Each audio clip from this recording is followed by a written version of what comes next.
Radio Ipsa, जो कहे दिल की बात। Hello listeners, you're listening Radio Ipsa 91.2 FM जो कहे दिल की बात and this is RJ चाहत। हमारे इसी शो में that is related to career after 12th। अब इस शो में ना मैं अपने लिसनर्स को कुछ ऐसे करियर ऑप्शंस के बारे में बताती हूँ जो आप 12th के बाद परस्यू कर सकते हैं। और सबसे अच्छी बात तो ये है कि मैं आपको इस शो में जिन भी करियर ऑप्शंस के बारे में बताती हूँ ना, मैं उसमें स्पेसिफिकली इस चीज़ का भी ध्यान रख रही हूँ कि वो हर एक फील्ड के रिलेट में हो और ऐसे कितने करियर ऑप्शंस हैं जिसमें फील्ड का ऐसा कुछ मायने भी ना रखे, मैटर भी ना करें। तो हाँ, बिल्कुल हमारे वाले शो में मैं आपको अलग अलग करियर ऑप्शंस के बारे में बताने वाली हूँ और स्पेशली उन स्टूडेंट्स के लिए बहुत ज़्यादा हेल्पफुल होने वाला है जो 12th के बाद अपने करियर को लेके बहुत ज़्यादा कंफ्यूज्ड हैं, बहुत ज़्यादा एंशियस हैं। तो बिल्कुल ये उनके लिए बहुत ज़्यादा हेल्पफुल होगा और ऐसे ही ढेर सारे करियर ऑप्शंस और उनसे रिलेटेड इन्फॉर्मेशन जानने के लिए आप बने रहे मेरे यानी आरजे चाहत के साथ हमारे इसी शो में only on radio Ipsa 91.2 FM जो कहे दिल की बात। सो हेलो लिसनर्स, जैसा कि मैंने आपको बताया कि मैं आपके साथ शेयर करने वाली हूँ हमारे ये वाले शो में ऐसी ढेर सारी इन्फॉर्मेशन जो स्टूडेंट्स के लिए काफ़ी ज़्यादा हेल्पफुल होंगी, स्पेशली उन स्टूडेंट्स के लिए जो 12th स्टैंडर्ड के बाद काफ़ी ज़्यादा कंफ्यूज्ड हैं कि हम आगे क्या करियर परस्यू करें। सो बिल्कुल मैं आपको यही कुछ इन्फॉर्मेशन शेयर करने वाली हूँ। मैं आपको बताने वाली हूँ कि आपको क्या करियर परस्यू करना चाहिए और कैसे आपको उसके ऊपर काम करना चाहिए, क्या क्या कोर्सेज आप परस्यू कर सकते हैं, आपको उनसे क्या क्या बेनिफिट्स मिलेंगे और वहीं पर क्या सैलरी पैकेज हो सकता है। तो अभी तक हालांकि मैंने आपको ऐसे कुछ इंपॉर्टेंट इन्फॉर्मेशन शेयर करी नहीं है, बट अब मैं आपको जो बताने वाली हूँ ना वो मैं एकदम बेसिक कोर्सेज से चालू करने वाली हूँ। और सबसे पहले हमारे ये वाले शो में मैं आपके साथ जो कोर्स कवर कर रही हूँ that is related to commerce.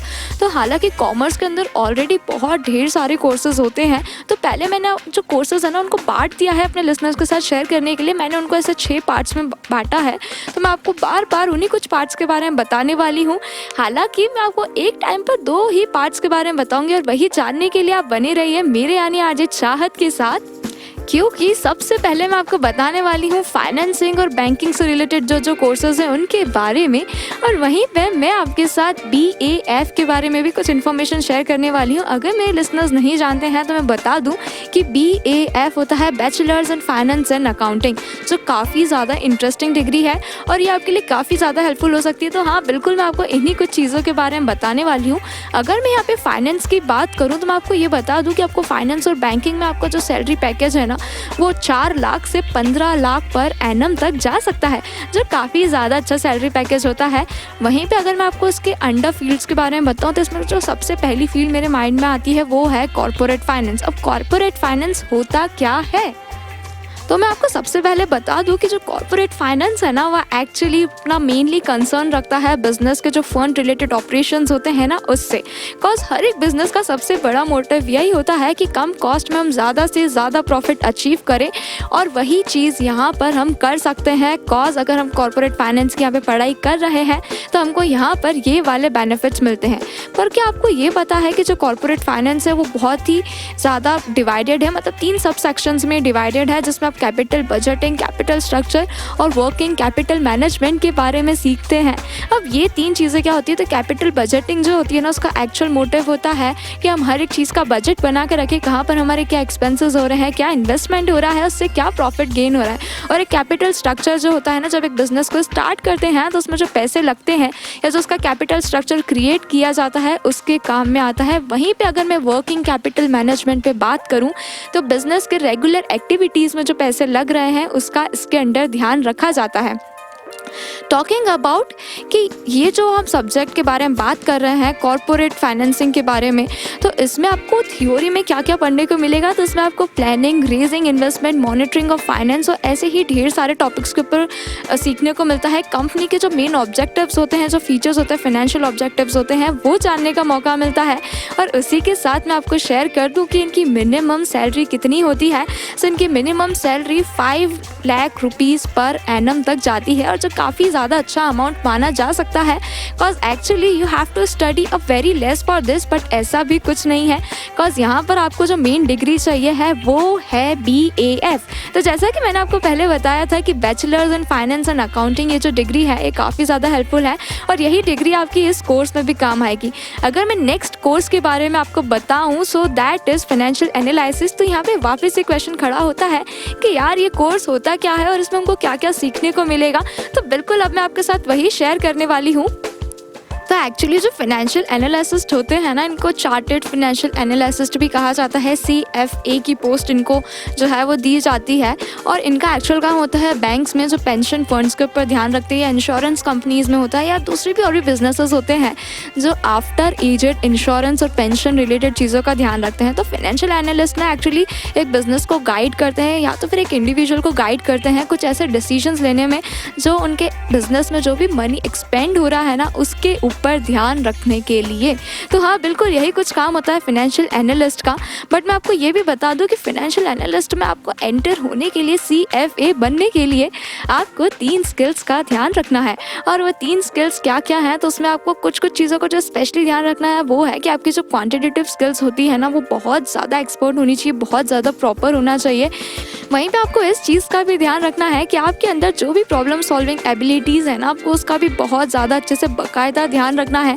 वहीं पे जो सबसे ज़्यादा मेन चीज़ है वो ये है कि आप लॉजिकल और जो आपकी कम्युनिकेशन स्किल्स हैं वो बहुत ज़्यादा लॉजिकल होनी चाहिए। तो हाँ, यही कुछ 3 स्किल्स का आपको ध्यान रखना है and you are all set for this.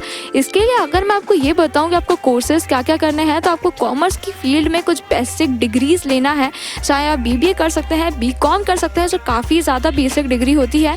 But अगर आप फाइनेंस एंड अकाउंटिंग में भी अगर बैचलर्स कर रहे हैं तो वो भी यहाँ पे काफ़ी ज़्यादा फ़ायदेमंद होगा। इसके अलावा अगर मैं आपको दूसरे सर्टिफिकेट कोर्सेज के बारे में बताऊँ तो उसमें आप इस चीज़ का ध्यान रख सकते हैं कि आप जो फाइनेंशियल मॉडलिंग होता है, जो MS Excel पे सीखने को मिलता है, आप उसका कोर्स कर सकते हैं स्पेसिफिकली। आप चाहें तो आप एनालाइजिंग फाइनेंशियल रिपोर्ट्स का एक कोर्स होता है वो कर सकते हैं। Investment strategies and portfolio analysis का कोर्स होता है वो कर सकते हैं। और ऐसे ढेर सारे डिप्लोमा कोर्सेज हैं, सर्टिफिकेट कोर्सेज हैं जो आप कर सकते हैं, जो आपके लिए यहाँ पर काफ़ी ज़्यादा हेल्पफुल होंगे। टॉकिंग अबाउट पैकेज की, इनका सैलरी पैकेज क्या रहता होगा, तो इसमें starting salary actually 5 lakh per annum से होती है। बट अगर हम इसमें देखें तो इसमें जो एवरेज सैलरी है ना वो 6 to 7 लाख तक जाती है। और अगर हम इसका थोड़ा और ज़्यादा ब्रॉड सेक्शन देखें तो ये 20 लाख तक भी जा सकती है, 20 लाख पर एनम तक भी जा सकती है, जो काफ़ी ज़्यादा अच्छा सैलरी डिस्प्यूट है। तो बिल्कुल ऐसे ही ढेर सारे बहुत सारे तरीके हैं जिसमें आप कॉमर्स के फील्ड में भी होते हुए बहुत ज़्यादा मनी अर्न कर सकते हैं। उसी के साथ साथ अपनी मज़ेदार फील्ड को चूज़ करके, मतलब आपके चॉइस का जो भी करियर ऑप्शन है आप वो चूज़ करके भी यही अर्न कर सकते हैं। टॉकिंग अबाउट नेक्स्ट, तो अब मैं आपको बताने वाली हूँ कि फाइनेंशियल रिस्क मैनेजर और इन्वेस्टमेंट बैंकर कौन होते हैं। तो बिल्कुल अब मैं आपको बताती हूँ सबसे पहले कि फाइनेंशियल रिस्क मैनेजर कौन होते हैं और इनका क्या काम होता है। सो एक्चुअली जो फाइनेंशियल रिस्क मैनेजर होते हैं ना, इनका बहुत ज़्यादा इंपॉर्टेंट काम होता है, सिर्फ प्राइवेट जॉब्स में ही नहीं बट बिल्कुल गवर्नमेंट जॉब्स में भी इनकी उतनी ही नीड होती है। बस ये एक्चुअली जो फाइनेंशियली रिस्क फेस किए जाते हैं बिजनेसेस में, उनको ठीक करने के काम आते हैं। अब मैं आपको बता दूं कि जो फाइनेंशियल रिस्क मैनेजर होते हैं ना, उनका सबसे बड़ा काम ये होता है कि वो आइडेंटिफाई और एनालाइज करते हैं कि जो एसेट्स हैं उनको कोई थ्रेट नहीं पहुँच रहा या उनके साथ कुछ गलत नहीं हो रहा। जो एसेट्स हैं वो उनकी जगह पर सेफ हैं, जो कंपनी के एसेट्स होते हैं स्पेशली।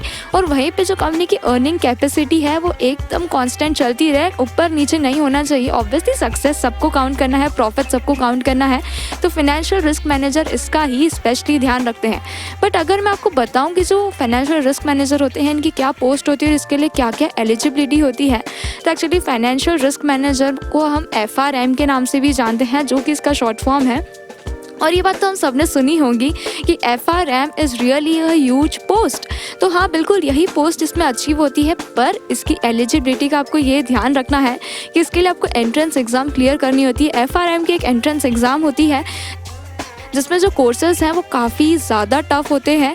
इनफैक्ट इसमें ये तक काउंट किया गया है कि इसका जो फर्स्ट पार्ट होता है उसमें आधे से ज़्यादा बच्चे तो क्लियर ही नहीं कर पाते हैं, मतलब सेकेंड अटैम्प्ट में जाके ये ईजिली क्लियर करी जा सकती है। बट अगर इसका हम सेकेंड पार्ट की बात करें तो वो और ज़्यादा टफ हो जाता है। तो हाँ, बिल्कुल ये बहुत ज़्यादा हार्ड है इस एग्ज़ाम को क्लियर करना, बट वहीं पर इसके रिजल्ट भी बहुत अच्छे मिलते हैं। पर क्या आपको पता है कि एक FRM की एवरेज सैलरी क्या हो सकती है? तो बिल्कुल इनकी एक एवरेज सैलरी जो होती है वो 10 लाख पर एनम तक हो सकती है और बढ़ के it can reach up to 20 lakh per annum, जो काफ़ी ज़्यादा बड़ा अमाउंट होता है। और एक बेसिक सैलरी के तौर पे अगर हम 10 लाख पर एनम की बात करें तो this is a huge amount. तो बिल्कुल FRM में भी बहुत ज़्यादा फ़ायदे हैं। अब मैं आपको बताती हूँ कि इन्वेस्टमेंट बैंकर का क्या काम होता है और ये फील्ड होती क्या है। सो एक्चुअली जो इन्वेस्टमेंट बैंकर होते हैं ना, एक्चुअली एक फाइनेंशियल प्रोफेशनल के तौर पे जाने जाते हैं, जो कंपनीज़ में इंडिविजुअल्स की भी हम बात कर सकते हैं, गवर्नमेंट कंपनीज़ की भी बात कर सकते हैं, उनकी हेल्प करते हैं कि वो सिटीजन से या जो भी आउटर कंपनी के पार्ट्स हैं या जो लोग हैं उनसे कैसे कैपिटल रेस करवा सकते हैं स्टॉक्स इशू करवा के, और जो बोरिंग मनी प्रोसीजर होता है उसके थ्रू।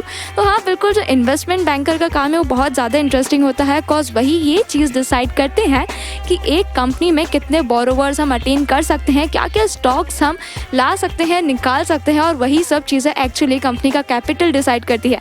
अब अगर मैं आपको बताऊं कि इन्वेस्टमेंट बैंकर की एवरेज सैलरी क्या होती है, तो इनकी starting salary something about 8 lakh per annum, जो काफ़ी अच्छा अमाउंट में काउंट किया जा सकता है, और ये बढ़ते बढ़ते 30 लाख पर एनम तक भी जा सकती है, जो एक्चुअली बहुत बड़ा अमाउंट होता है।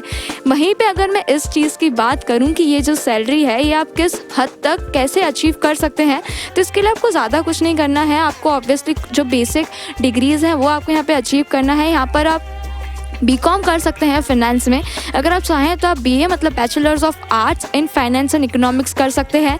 वहीं पे आप बीबीए भी अगर परस्यू कर रहे हैं तो वो भी इसके लिए यहाँ पर काफ़ी ज़्यादा हेल्पफुल होगा। और जब मैं नेक्स्ट चीज़ आपको बताने वाली हूँ ना, that is chartered financial analyst, that is CFA programme. ये भी काफ़ी ज़्यादा हेल्पफुल होता है। ये एक्चुअली कोर्स होता है और एक एंट्रेंस एग्ज़ाम होती है जो एक्चुअली फिनेंस के अलग अलग कोर्सेज में काफ़ी ज़्यादा काम में आती हैं। सो अभी तक मैंने आपको बैंकिंग के फील्ड में और फाइनेंस के फील्ड में अलग अलग करियर ऑप्शंस के बारे में बताया, बट ब्रेक के उस पार मैं आपको मार्केटिंग और मैनेजमेंट में आप क्या क्या करियर ऑप्शंस परस्यू कर सकते हैं उसके बारे में बताने वाली हूँ। तो वो जानने के लिए बने रहे मेरे यानी आरजे चाहत के साथ on the show only on radio Ipsa 91.2 FM। जो कहे दिल की बात। रेडियो इप्सा, रेडियो इप्सा, जो कहे दिल की बात। Hello everyone, welcome back on the show only on Radio Ipsa 91.2 FM। से कहे दिल की बात, एंड दिस इज आरजे चाहत। और इस शो में मैं अपने लिसनर्स के साथ शेयर कर रही हूँ ऐसी ढेर सारी इन्फॉर्मेशन जो एक्चुअली आपका जो करियर है 12th के बाद जो आप परस्यू करना चाह रहे हैं उसमें काफ़ी ज़्यादा हेल्पफुल होगा, स्पेशली उन स्टूडेंट्स के लिए जो काफ़ी ज़्यादा कन्फ्यूज हैं कि हम 12th स्टैंडर्ड के बाद क्या करियर परस्यू करें। अगर हम कॉमर्स से हैं तो हमको क्या क्या करियर परस्यू करना चाहिए, अगर हम इंजीनियरिंग की फील्ड से हैं तो हमको क्या क्या करियर परस्यू करना चाहिए, अगर हम साइंस में इंटरेस्टेड है, मेडिकल में इंटरेस्टेड है, तो हमें क्या क्या करियर परस्यू करना चाहिए। बट हमारी आज के शो में मैं आपके साथ जो करियर्स के बारे में बात कर रही हूँ ना, that is related to commerce. और हमारे ये वाले शो में ब्रेक के उस पर मैंने आपको बताया था कुछ ऐसे करियर ऑप्शंस के बारे में जो फाइनेंस और बैंकिंग में बहुत ज़्यादा काम के हो सकते हैं, जिसमें मैंने आपको BFA जो कि bachelors in finance and accounting है उसके बारे में बताया था। मैंने आपको फाइनेंशियल एनालिस्ट के बारे में बताया था जिसको CFA चार्टर्ड फाइनेंशियल एनालिस्ट के नाम से भी जाना जाता है। मैंने FRM के बारे में आपको बताया था जो है फाइनेंशियल रिस्क मैनेजर की पोस्ट। वहीं पे मैंने आपको इन्वेस्टमेंट बैंकर और कॉर्पोरेट फाइनेंस के बारे में भी काफ़ी ज़्यादा इन्फॉर्मेशन शेयर करी थी। बट अब मैं आपको जो इन्फॉर्मेशन देने वाली हूँ ना, that is totally related to marketing and management. अब मार्केटिंग और मैनेजमेंट को लेकर ना हमारे इंडिया में ऐसा सोचा जाता है कि यार इतनी कोई बहुत ज़्यादा अच्छी जॉब्स नहीं होती है, ज़्यादा अच्छे पैकेजेस नहीं होते हैं, बट नहीं, ऐसा बिल्कुल नहीं है। मार्केटिंग और मैनेजमेंट बहुत ही ब्रॉड फील्ड है, इसके अंदर भी काफ़ी अच्छी अच्छी पोस्ट है, काफ़ी अच्छी अच्छी जॉब्स हैं। तो बिल्कुल मैं आपको उन्हीं सब चीज़ों के बारे में बताने वाली हूँ। तो सबसे पहले मैं आपको जो हमारा पहला करियर ऑप्शन है ना इसके अंडर, उसके बारे में बताती हूँ, दैट इज़ मार्केटिंग मैनेजर। तो मार्केटिंग मैनेजर क्या होते हैं और इनका काम क्या होता है? तो एक्चुअली जो मार्केटिंग मैनेजर होते हैं, नाम से ही पता चलता है ये ऐसे लोग हैं जो कंपनी के मार्केट को मैनेज करके चलते हैं, उससे रिलेटेड इन्फॉर्मेशन को मैनेज करके चलते हैं। तो इसमें इनका एक्चुअल मोटिव ये होता है कि जो भी कंपनी का बिजनेस है, जो प्रोडक्ट है, सर्विसेज है, इनफैक्ट जो ब्रांड है, जो गुडविल है, वो उसको मैनेज करके चले, उसका हमेशा ध्यान रखें। और इस चीज़ का भी ज़रूर ध्यान रखें कि कंपनी जो पब्लिक को शोकेस करना चाह रही है, जो राइट मैसेज कंपनी तक पहुँचाना चाह रही है, उसका जो कम्युनिकेशन है उसका भी ये स्पेसिफिकली ध्यान रखते हैं। वहीं पे उनका जो सबसे इंपॉर्टेंट काम होता है वो ये होता है कि जो ऑलरेडी हमारे पुराने कस्टमर्स हैं ना वो कांस्टेंट हो, वो मेंटेन रहें, और वहीं पे नए नए कस्टमर्स टाइम के साथ साथ बनते जाएं। तो बिल्कुल यही कुछ प्रोजेक्ट्स हैं जिसका बहुत ज़्यादा ध्यान रखना होता है एक मार्केटिंग मैनेजर को। सुनने में ये जॉब्स बहुत छोटी लगती हैं, बट नहीं, उतनी ही हार्ड वर्किंग जॉब होती है, उतनी ही स्ट्रगलिंग जॉब होती है, बट मज़ा भी इसमें उतना ही आता है। अगर मैं बात करूँ कि जो मार्केटिंग मैनेजर्स हैं उनको एक्चुअली क्या क्या स्किल्स का ध्यान रखना चाहिए, क्या क्या क्वालिफिकेशन चाहिए। तो सबसे पहले अगर मैं आपको स्किल्स का बताऊं तो उनको इस चीज़ का ऑब्वियसली एक नॉलेज होना चाहिए कि जो भी फ्यूचर प्लानिंग है वो उसके साथ रेडी रहे। उसको जो एडवाइसिंग वाली जो स्किल्स होती है, जो टॉप मैनेजमेंट है उनको एडवाइसेस देने में वो हमेशा रेडी रहे। वहीं पे एक प्लेसमेंट करने में भी इनका काफ़ी ज़्यादा काम होता है। सेल्समैन का जो प्लेसमेंट होता है उसमें भी एक मार्केटिंग मैनेजर का सबसे ज़्यादा काम होता है, बिकॉज सबसे ज़्यादा मार्केटिंग का काम सेल्समैन का ही होता है, बिकॉज उनको बहुत ज़्यादा अच्छा होना चाहिए। तो वो वाले जो स्किल्स हैं वो भी बहुत ज़्यादा ज़रूरी है। वहीं पे जो ट्रेनिंग स्किल्स होती है वो भी बहुत ज़्यादा ज़रूरी है, बिकॉज इनको जो सेल्स फोर्स होती है उनको ट्रेन करते रहना पड़ता है, तो वाली स्किल भी इनके लिए काफ़ी ज़्यादा ज़रूरी है। वहीं पे इनको जो सेल्स ऑर्गेनाइजेशन मतलब कंपनी का जो भी ऑर्गेनाइजेशन का जो भी सेल्स पार्ट है उसको ऑर्गेनाइज करके रखना है, उसका एक ऑर्गेनाइजिंग जो प्रोसीजर होता है उसकी स्किल्स होना बहुत ज़्यादा ज़रूरी होती है। बट वहीं अगर मैं डिग्री की बात करूँ तो यहाँ पर एक्चुअली जो नॉर्मल जो बैचलर डिग्री होती है वो काफ़ी ज़्यादा काम की होगी। मास्टर डिग्री हो तो क्या ही बात है, बट जो बेसिक बैचलर डिग्री होती है कॉमर्स के फील्ड में वो आप यहाँ पे परस्यू कर सकते हैं, specially in the field of marketing and management. तो आप इन दो फील्ड्स का ध्यान रखकर यहाँ पे जो बेसिक बैचलर डिग्री हो परस्यू कर सकते हैं। अब अगर मैं आपको पैकेज का बताऊँ तो इसमें मिनिमम अर्निंग जो एवरेज अर्निंग है that is 6 lakh per annum, जो काफ़ी अच्छा पैकेज माना जा सकता है। बट अगर मैं आपको बताऊँ कि किस हद तक बढ़ सकता है तो ये एक्चुअली 25 लाख पर एनम तक जा सकता है, जो कि काफ़ी ड्रास्टिक चेंज है अमाउंट में। तो हाँ बिल्कुल ये जो जॉब है काफ़ी ज़्यादा फायदेमंद हो सकती है। टॉकिंग अबाउट नेक्स्ट, अगर मैं मार्केटिंग रिसर्च एनालिस्ट के बारे में आपको बताऊं तो मार्केटिंग रिसर्च एनालिस्ट होते क्या हैं। तो जो मार्केट रिसर्च एनालिस्ट होते हैं ना उनके एक्चुअली 3 बहुत ज़्यादा ज़रूरी काम होते हैं, जो कि होता है रिसर्च करना, कंपाइल करना और एनालाइज करना। अब किस चीज़ की रिसर्च करें तो बिल्कुल उनको प्रोडक्ट और मार्केट की रिसर्च करनी रहती है कि वो जो प्रोडक्ट रिप्रेजेंट कर रहे हैं, उनकी कंपनी या उनकी ब्रांड जो प्रोडक्ट रिप्रेजेंट कर रही है उसकी मार्केट में क्या प्लेस होगी। इस पूरी इन्फॉर्मेशन को वो कंपाइल करते हैं और फिर एनालाइज करते हैं इस चीज़ को जानने के लिए कि उसका क्या पोटेंशियल है, उसमें सेल्स अपॉर्चुनिटीज़ क्या क्या है। और वहीं पर सबसे ज़्यादा इंपॉर्टेंट चीज़ वो ये देखते हैं कि इसके इफेक्टिव मेथड्स क्या हो सकते हैं मार्केटिंग में, स्पेसिफिकली उस प्रोडक्ट को लेकर। तो बिल्कुल यही कुछ चीज़ों का ध्यान रखने का काम होता है एक मार्केट रिसर्च एनालिस्ट का। बट वहीं पे अगर मैं ये बात करूँ कि जो मार्केट रिसर्च एनालिस्ट होते हैं इनको क्या क्या स्किल्स का सबसे ज़्यादा ध्यान रखना है, तो उसमें सबसे पहले तो आप मान लीजिए कि एडवांस कम्युनिकेशन स्किल बहुत ज़्यादा ज़रूरी है। सेकंड चीज़ इज़ रीडिंग कम्प्रहेंशन की जो स्किल होती है इसका इनको बहुत ज़्यादा ध्यान रखना है, मतलब इनका एक एडवांस लेवल होना चाहिए रीडिंग में। वहीं पे एनालिटिकल स्किल्स जो कि इनके जो कोर्स है उससे टोटली रिलेटेड है, इनके सब्जेक्ट से टोटली रिलेटेड है, इनकी जॉब से टोटली रिलेटेड है, वो है एनालिटिकल स्किल्स जिनका इसको स्पेशली बहुत ज़्यादा ध्यान रखना है। नेक्स्ट सबसे ज़्यादा इंपॉर्टेंट स्किल आती है वो है ऑर्गेनाइजेशनल स्किल, जिसमें उनको ये चीज़ समझनी पड़ती है कि वो किस तरीके से एक ऑर्गेनाइजेशन को मेंटेन कर सकते हैं, एक प्रोडक्ट ऑर्गेनाइजेशन को कैसे मेंटेन किया जा सकता है। टॉकिंग अबाउट कंप्यूटर स्किल्स तो वो भी बहुत ज़्यादा इंपॉर्टेंट है, उनको कुछ ना कुछ सॉफ्टवेयर का नॉलेज भी यहाँ पर होना ही चाहिए, बिकॉज वो भी उतना ही इसमें कॉन्ट्रीब्यूशन देते हैं। बट अगर मैं डिग्री की बात करूँ तो इसमें आप एक्चुअली बैचलर्स डिग्री अचीव कर सकते हैं मार्केटिंग की फील्ड में, वहीं मास्टर्स डिग्री भी आप मार्केटिंग और कम्युनिकेशन में अचीव कर सकते हैं और यहाँ पर you are set to go, because ये डिग्रीज काफ़ी ज़्यादा काम की है। बट इसी के साथ अगर मैं आपको ये कहूँ कि आप सोशल साइंस की फील्ड में भी अगर डिग्री हासिल कर रहे हैं तो वो भी यहाँ पे उतनी ही काम की आएगी, तो ये बात एक्चुअली शॉकिंग है but it is a reality. Because यहाँ पर अगर आप सोशल साइंस की फील्ड में भी मार्केटिंग और कम्युनिकेशन रिलेटेड कुछ भी डिग्री अचीव कर रहे हैं तो वो भी यहाँ पे उतनी ही काम की है। टॉकिंग अबाउट कि इसमें क्या कोई दूसरे कोर्सेज होते हैं, तो बिल्कुल यहाँ पर CMRA करके कोर्स होता है जो कि होता है certified market research analysis course. और ये जो कोर्स है ना ये एक्चुअली IIMRA मतलब international institute of marketing research and analytical जो कंपनीज हैं, जो प्रोग्राम है वो इसको सपोर्ट करते हैं। और ये काफ़ी ज़्यादा फ़ायदेमंद प्रोजेक्ट होता है, काफ़ी ज़्यादा फ़ायदेमंद प्रोग्राम होता है जो एक स्टूडेंट को एक सर्टिफिकेट प्रोवाइड करवा सकता है to be a market research analyst, और इसी के साथ साथ स्किल्स पे भी ध्यान देता है। तो अभी तक मैंने आपको marketing manager, market research analyst के बारे में बताया, पर अब मैं आपको बताने वाली हूँ कि एडवर्टाइजिंग और प्रमोशन मैनेजर का क्या काम होता है। तो एक्चुअली जो प्रमोशन और एडवर्टाइजिंग मैनेजर्स होते हैं ना उनका एक्चुअल काम होता है कंपनी के एडवर्टाइजमेंट का ध्यान रखना है, कंपनी के जो प्रमोशनल पार्ट है उसका ध्यान रखना। और इसमें स्पेसिफिकली क्या क्या डिग्री आपको लग सकती है, तो इसमें अगर आप मास मीडिया, मास कॉम के स्टूडेंट हैं तो वो भी यहाँ पे काफ़ी ज़्यादा हेल्पफुल हो सकता है। और अगर आप कॉमर्स स्टूडेंट हैं मतलब मार्केटिंग और मैनेजमेंट के स्टूडेंट हैं तो फिर तो क्या ही बात है, बिकॉज वो सब स्किल्स यहाँ पे बहुत ज़्यादा ज़रूरी होती है। अब मैंने अगर आपको एडवर्टाइजिंग और प्रमोशन मैनेजर के बारे में बताया है तो अब मैं आपको ये बता दूँ कि जो सोशल मीडिया मैनेजर और मीडिया प्लानर होते हैं ना उनका भी एक्चुअल काम यही होता है। उनके लिए भी मास कॉम की डिग्री काफ़ी ज़्यादा हेल्पफुल हो सकती है। अगर आप बीकॉम बीबीए के स्टूडेंट हैं तो भी आप मास कॉम का कोई डिप्लोमा कोर्स भी अगर साथ में करते हैं तो वो भी यहाँ पे काफ़ी ज़्यादा हेल्पफुल हो सकता है। टॉकिंग अबाउट सेल्स मैनेजर, तो इनकी जो जगह है वो हम सब जानते हैं कि जो सेल्स मैनेजर है उनका एक्चुअल काम होता है जो कंपनी प्रोडक्ट्स है उनकी सेलिंग पे ध्यान रखना। उनके जो सेलिंग है वो कांस्टेंट चलती आ रही है, जो सेलिंग स्केल है वो बराबर चलती आ रही है, इस चीज़ का ध्यान रखना। और इसके अंडर एक काफ़ी मार्केटिंग एजेंट्स होते हैं इनके अंडर जिसको उनको कंट्रोल करना रहता है। इस चीज़ का ध्यान रखना पड़ता है कि जो सेलिंग पर्सनस हैं उनका जो सेल्समैन है वो अपना काम अच्छे से कर रहे हैं। ये एक तरीके से सेल्स रिप्रेजेंटेटिव के तौर पे भी काम करते हैं। बट अगर मैं पब्लिक रिलेशन ऑफिसर की बात करूं तो वो भी बिल्कुल मार्केटिंग मैनेजमेंट की फील्ड में ही काउंट होता है। बिकॉज जो पब्लिक रिलेशन ऑफिसर होते हैं ना, ये एक्चुअली PRS के नाम से जाना जाता है, मतलब पब्लिक रिलेशन स्पेशलिस्ट, जो उस कंपनी के पब्लिक के साथ क्या रिलेशंस हैं उसके ऊपर एक कांस्टेंट आई रखते हैं, उसको मेंटेन करके चलते हैं और वहीं पे एक मार्केटिंग कोऑर्डिनेटर के तौर पे भी काम करते रहते हैं एक कंपनी का नाम पब्लिक में लाने के लिए। तो बिल्कुल यही कुछ काम है जो मार्केटिंग और मैनेजमेंट के अंडर भी काउंट होते रहते हैं।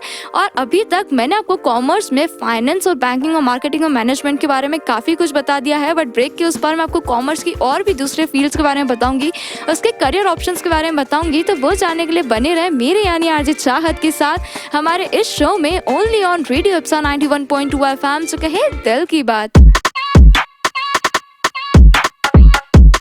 रेडियो इप्सा, रेडियो इप्सा, जो कहे दिल की बात। So hello my amazing listeners, welcome back on the show only on Radio Ipsa 91.2 FM से कहे दिल की बात एंड दिस इज आरजे चाहत। और इस शो में मैं आपके साथ शेयर कर रही हूँ ऐसी ढेर सारी इन्फॉर्मेशन स्पेशली उन स्टूडेंट्स के लिए जो अपने करियर को लेके काफ़ी ज़्यादा कंफ्यूज हैं, काफ़ी ज़्यादा एंशियस हैं। तो मैं आज आ गई हमारे ये वाला शो लेकर जहाँ पर मैं आपको बता रही हूँ ऐसे ढेर सारे करियर ऑप्शंस के बारे में जो आप 12th के बाद परस्यू कर सकते हैं। हालांकि अभी मैंने आपको कॉमर्स से रिलेटेड कुछ कोर्सेज के बारे में बताया है, ब्रेक के उस पर मैंने आपको बैंकिंग और फाइनेंस से रिलेटेड कोर्सेज के बारे में बताया था, वहीं पे मैंने आपको मार्केटिंग और मैनेजमेंट से रिलेटेड कोर्सेज के बारे में भी बताया था। बट अब मैं आपको जो बताने वाली हूँ ना, that is something related to CA, CS and economics. तो हाँ, बिल्कुल हम इन 3 फील्ड्स को इसमें कवर करने वाले हैं। बट इसी के साथ साथ मैं आपको उन करियर ऑप्शंस के बारे में बताऊंगी जो इन फील्ड्स के अंदर आते हैं, उसमें आपको क्या क्या पैकेजेस मिल सकते हैं और उसमें आप कैसे क्या चीज़ें अचीव कर सकते हैं। तो सबसे पहले मैं आपको CS के बारे में बताती हूँ। तो CS होता क्या है, ये एक्चुअली चार्टेड सेक्रेटरी होते हैं। इनको बहुत सी कंपनी में कंपनी सेक्रेटरी के नाम पर भी जाना जाता है। तो ये कुछ ऐसे एम्प्लॉयज़ होते हैं जो chairs, chief executive, non executive directors और वहीं पे कंपनी सेक्रेटरी के तौर पर भी काम करते हैं। इनफैक्ट बहुत से चार्टेड सेक्रेटरीज ऐसे भी हैं जिनको उनकी कंपनी में कॉर्पोरेट सेक्रेटरियल एग्जीक्यूटिव मैनेजर्स या तो फिर कॉर्पोरेट सेक्रेटरियल डायरेक्टर्स के नाम से भी जाना जाता है। बट अगर मैं आपको बताऊँ कि इसका जो एलिजिबिलिटी है वो क्या है, तो इसमें एक्चुअली आप 12th के बाद इसको परस्यू कर सकते हैं। बट जो स्टूडेंट्स हैं ना, उनको ICSI फाउंडेशन कोर्स यहाँ पे कंप्लीट करना पड़ता है, इसकी एंट्रेंस देनी पड़ती है। और जब आप ये कोर्स है उसको कंप्लीट कर देते हैं तो उसका जो इंटरमीडिएट पार्ट होता है आप वाले स्टेज पे चले जाएंगे। और यहाँ पर एलिजिबल होने के बाद जो इसका लास्ट स्टेज है आप वहाँ पर जाते हैं जहाँ पर आपको इंटर्नशिप करने का मौका मिलता है। आगे की जो भी कोर्स के काम है वो आपको यहाँ पे अचीव करने को मिलते हैं। और इसी के साथ साथ मैं आपको बता दूँ कि ये जो कोर्स है ये एक्चुअली 3 साल का कोर्स होता है जो 3 पार्ट्स में 3 लेवल्स में डिवाइडेड होता है। तो जो CS कोर्स है ना, ये एक्चुअली ICSI मतलब institute of company secretary of India इसको करवाते हैं। उनका ये प्रोग्राम है, उनका कोर्स है और इसको परस्यू करने के लिए याली एंट्रेंस एग्जाम देना ज़रूरी है। जब आप ये एंट्रेंस एग्जाम क्लियर कर लेते हैं तो आप किसी भी कंपनी में एज अ CS मतलब कंपनी सेक्रेटरी या चार्टेड सेक्रेटरी काम कर सकते हैं। अगर मैं सैलरी पैकेज की बात करूँ तो इनकी एक्चुअली स्टार्टिंग सैलरी पैकेज होता है 7 लाख पर एनम, जो actually 17 to 18 lakh per annum तक जा सकता है, जो काफ़ी ज़्यादा अच्छा अमाउंट होता है। बट अगर अब मैं आपको CA के बारे में बताऊं, मतलब चार्टर्ड अकाउंटेंट के बारे में बताऊं कि ये क्या होते हैं, इनका क्या क्या काम होता है, क्या क्या सैलरी पैकेज होता है। सो सबसे पहले मैं आपको ये बताती हूँ कि एक चार्टेड अकाउंटेंट करता क्या है। तो एक्चुअली जो चार्टेड अकाउंटेंट होते हैं ना, वो प्रोफेशनल्स होते हैं जो अलग अलग सेक्टर्स में काम करते हैं इकोनॉमी के, जैसे कि मैनेजिंग में काम करते हैं, जो फाइनेंशियल मैनेजमेंट का काम होता है वो भी संभालते हैं, उसके एंटिटीज़ का ध्यान रखते हैं। वहीं पर ये कुछ फाइनेंशियल एडवाइस भी प्रोवाइड करते रहते हैं उन कंपनीज़ को जो फाइनेंशियली वीक होती हैं या जिनको इनकी हेल्प ज़रूरी रहती है।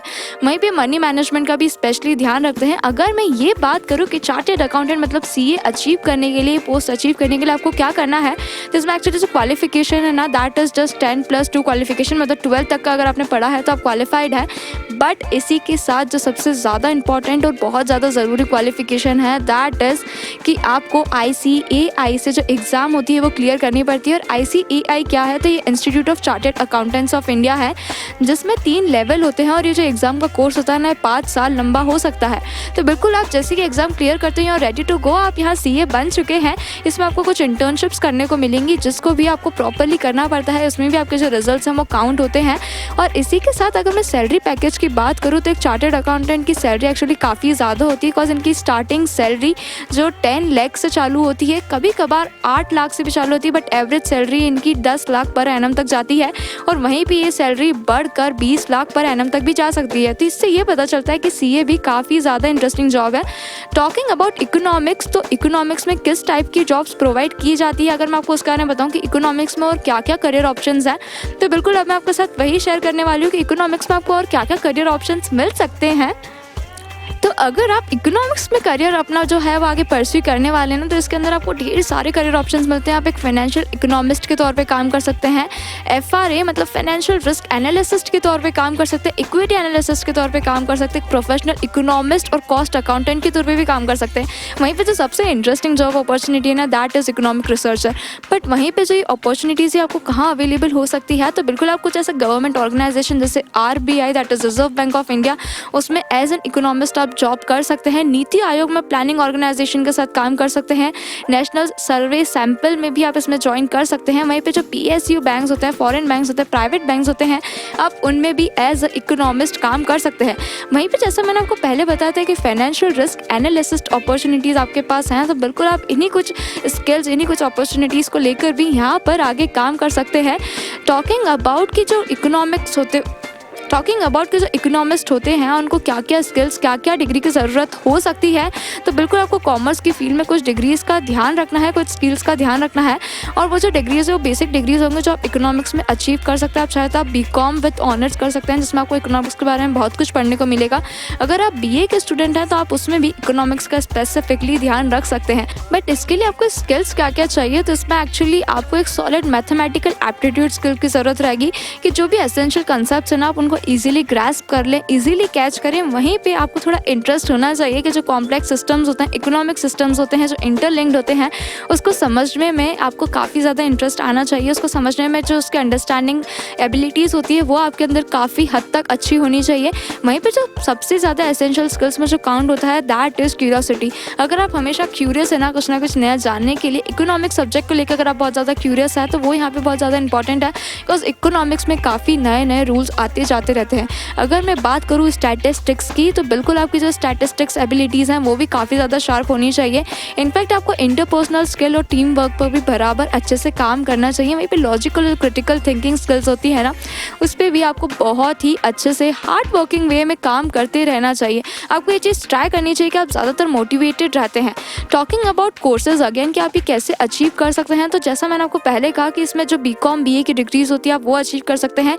हालांकि इकोनॉमिक्स को लेकर भी काफ़ी कोर्सेज होते हैं। अगर मैं आपको उन कोर्सेज के बारे में बताऊँ, सर्टिफिकेट कोर्सेज के बारे में बताऊँ या उन डिग्रीज़ के बारे में बताऊँ, तो एक्चुअली ऐसी भी बहुत सी डिग्रीज होती हैं जो स्पेसिफिकली इकोनॉमिक्स के लिए बनाई गई हैं, जिसमें बैचलर्स ऑफ इकोनॉमिक्स आप काउंट कर सकते हैं, इंटरनेशनल इकोनॉमिक्स आप काउंट कर सकते हैं। इनफैक्ट आप जो MBA हैं वो भी इंटरनेशनल इकोनॉमिक्स में कर सकते हैं।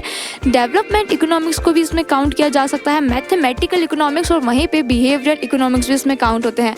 अब ये सब डिग्रीज आप कैसे अचीव कर सकते हैं, सो देयर आर इंस्टीट्यूशंस जो ये सब डिग्रीज को सपोर्ट करते हैं, जो स्पेसिफिकली इकोनॉमिक्स के बारे में आपको पढ़ाते हैं।